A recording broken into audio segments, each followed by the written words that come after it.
बहुत समय पहले की बात है। सुंदरवन नामक जंगल में टुनटुनी अपने पति कालू और दो छोटे बच्चे सुनहरी और पिंकी के साथ रहा करती थी। वो पक्षी बहुत ज्यादा गरीब थे। अपने दोनों बच्चों का पालन पोषण करने के लिए जंगल से कुछ लकड़ियां लाकर बेचा करते थे और उसी से अपना घर चलाते थे। एक दिन हमेशा की तरह टुनटुनी और कालू कौआ लकड़ियां लेने के लिए जंगल जाते हैं, लेकिन तभी बहुत तेज तूफान और बारिश आ जाती है, जिसकी वजह से पेड़ आपस में टकराकर गिरना शुरू हो जाते हैं और एक पेड़ कालू कौए के ऊपर आकर गिर जाता है, जिसकी वजह से उसकी तुरंत ही मौत हो जाती है और दूसरा पेड़ टुनटुनी के ऊपर आकर गिर जाता है। टुनटुनी की सांसें चल रही थी, लेकिन वो पूरी तरह से जख्मी हो जाती है। किसी तरह वो अपने आप को बचाकर वो कालू के पास जाती है और रोते हुए कहती है, तब तक आप लोग हमारे इस वीडियो को लाइक और अगर आपने हमारे चैनल को सब्सक्राइब नहीं किया है तो जल्दी से सब्सक्राइब कर लें और कमेंट सेक्शन में जरूर बताएं कि आपको हमारी ये कहानी कैसी लगी। कालू कालू अपनी आंखें खोलो, घर पर हमारे दो बच्चे हमारा इंतजार कर रहे हैं। देखो, मुझे इस तरह से हमारे बच्चों को छोड़कर मत जाओ। हमारे बच्चे तुम्हारे बारे में पूछेंगे तो मैं उनसे क्या कहूँगी कि उनके पिता उन्हें हमेशा हमेशा के लिए छोड़ के चले गए। नहीं कालू, नहीं, तुम हमारे साथ ऐसा बिल्कुल मत करो। प्लीज अपनी आंखें खोलो, अपनी आंखें खोलो कालू। इस तरह टुनटुनी बहुत ही ज्यादा फूट फूट कर रो रही थी। कालू के आगे उसे अपने जख्म भी दिखाई नहीं दे रहे थे। जंगल में आसपास के पक्षी टुनटुनी के पास आते हैं। बेटा, तुम्हारा पति तुम्हें छोड़कर जा चुका है और अभी तुम्हें अपना ख्याल रखना है। तुम भी बहुत जख्मी हो और जितना हो सकता था हमने तुम्हारी मदद कर दी। अब जाओ अपने घर और अपना ख्याल रखो। तुम्हें अपने दोनों बच्चों को भी तो संभालना है। टुनटुनी चिड़िया को पास के पक्षी बहुत समझाते हैं और वो सभी के समझाने के बाद घर चली जाती है। घर जाने के बाद सुनहरी और पिंकी अपनी माँ की ये हालत देखकर घबरा जाते हैं। माँ, ये आपको क्या हो गया? आपको कितनी ज्यादा चोट लगी है? अच्छा, आपके तो पैर में भी चोट लगी है। माँ, पिताजी कहाँ हैं? इतना तेज तूफान आ गया था, हम दोनों तो घबरा ही गए थे, कहीं आप दोनों को कुछ न हो जाए। माँ, आप जवाब नहीं दे रही, बस रोती जा रही हैं। हम आपसे कुछ पूछ रहे हैं, पिताजी कहाँ हैं? वो नजर नहीं आ रहे। सुनहरी, पिंकी, मेरे प्यारे बच्चों, तुम्हारे पिताजी हमें हमेशा हमेशा के लिए छोड़कर चले गए और मैं भी किसी काबिल नहीं बची। जंगल में काम करने वाले पक्षियों ने मेरी मदद की, मुझे यहाँ तक पहुँचाया। अब तो मैं अपने पैरों पर चल भी नहीं सकती। तुम्हारे पिता का भी अंतिम संस्कार करके आ रही हूँ। तेज तूफान से पेड़ गिरना शुरू हो गए और एक पेड़ से तुम्हारे पिता हमें छोड़कर चले गए और दूसरे पेड़ ने मुझसे मेरे पैर छीन लिए। अब मैं तुम दोनों का पालन पोषण कैसे करूँगी? मुझे तो कुछ भी समझ में नहीं आ रहा है। अब हमारा क्या होगा? अपनी माँ को इस तरह से रोता हुआ देखकर और अपने पिता की मौत की खबर सुनकर दोनों बच्चे भी रोने लगते हैं। तभी पिंकी अपनी माँ के आंसू साफ करती है और अपनी माँ से कहती है, माँ, आप हमेशा कहती थी ना, हमारे दादा दादी का घर बहुत बड़ा है और वहाँ पर चाचा चाची, उनके बच्चे, सभी लोग रहते हैं। हम भी तो वहाँ जा सकते हैं, आखिर वो भी हमारा घर है, हमारा भी तो हिस्सा है उसमें। आप चिंता क्यों करती हैं? हम वहीं पर जाएंगे और वहीं पर रहेंगे। नहीं नहीं मेरे प्यारे बच्चों, हम वहाँ पर नहीं जा सकते। तुम्हारे दादा दादी मुझे पसंद नहीं करते क्योंकि मैं गरीब परिवार से थी और तुम्हारे पिताजी मुझे पसंद करते थे, इसलिए वो अपने माता पिता के खिलाफ जाकर उन्होंने मुझसे शादी कर ली। इसलिए उन्होंने अपने बेटे और मुझे अपने घर से निकाल दिया। हम वहाँ पर नहीं जा सकते बच्चों, नहीं जा सकते हम वहाँ पर।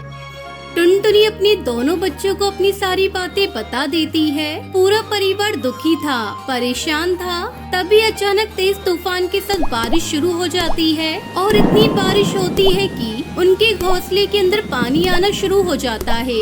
ये देखकर टुनटुनी और भी ज्यादा घबरा जाती है कि अब वो कहाँ जाएगी। जब टुनटुनी को कोई और सहारा नजर नहीं आता तो उसे मजबूरी में अपने ससुराल जाने का फैसला करना पड़ता है। टुनटुनी अपने दोनों बच्चों के साथ अपने ससुराल पहुंच जाती है और वो वहां जाकर अपनी सास को अपनी आप बीती बताती है। तभी टुनटुनी की सास कहती है, मनहूस करमजली, मेरे बेटे को तो मुझसे छीन लिया। उसके बाद जब मेरा बेटा इस दुनिया में नहीं रहा तो अपना हिस्सा लेने आ गई इस घर में। अपाहिज चिड़िया, तुझे और तेरे दोनों बच्चों को इस घर में जगह नहीं दूंगी। चली जा यहाँ से। मेरे बेटे को तो खा गई है, क्या अब हमें भी खाने आई है? निकल जा यहाँ से, हम तुझे यहाँ पर जगह नहीं देंगे।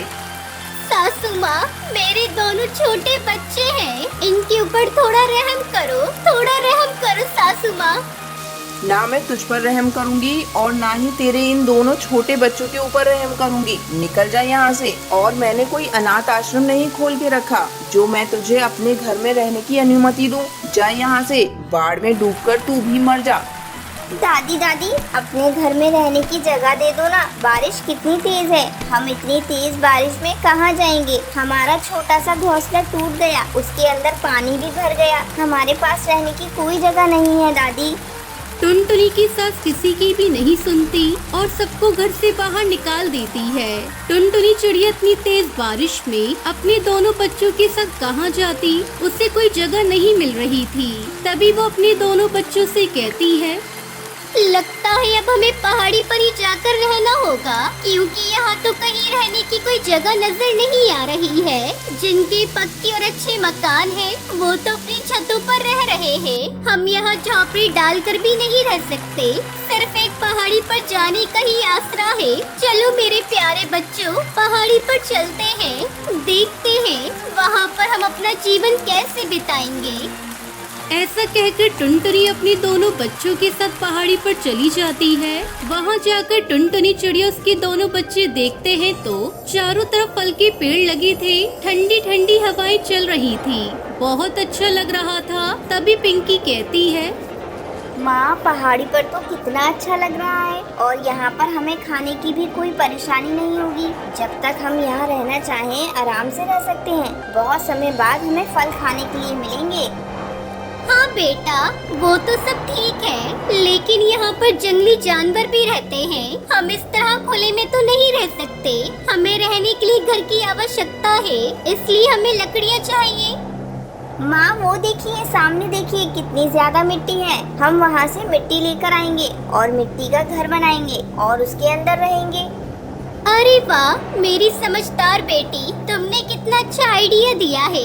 हाँ, अब हम मिट्टी का घर बनाएंगे। जाओ मेरे प्यारे बच्चों, सामने जो मिट्टी का ढेर है वहाँ से मिट्टी लेकर आओ। टुनटुनी के कहने पर सुनहरी पिंकी सामने जो मिट्टी का ढेर था वहाँ से मिट्टी लेने जाती है ताकि वो अपने लिए एक मिट्टी का घर बनाकर उसके अंदर रह सके। तभी वहाँ पर एक खतरनाक बिल्ला आ जाता है, जिसे देखकर सुनहरी और पिंकी घबरा जाते हैं। माँ, ये जंगली बिल्ला तो हमारी ही तरफ आ रहा है और अभी तो हमारा मिट्टी का घर भी नहीं बना। ये तो हम तीनों को खाकर डकार भी नहीं लेगा, हमें खा जाएगा। माँ, अब हम मर जाएंगे। माँ, ये जंगली जानवर तो हमें मार डालेगा।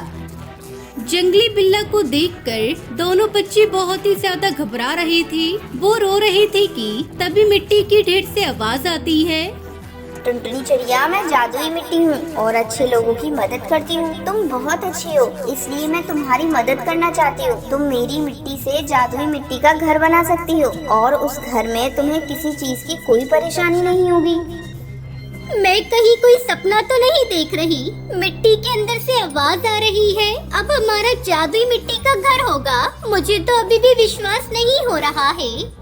नहीं नहीं, तुम सपना नहीं देख रही। जंगली बिल्ला भी तुम्हारा कुछ नहीं बिगाड़ सकता। बस तुम अपनी आंखें बंद करो और जैसा भी घर तुम सोचोगी वैसा ही जादुई मिट्टी का घर बनकर तैयार हो जाएगा।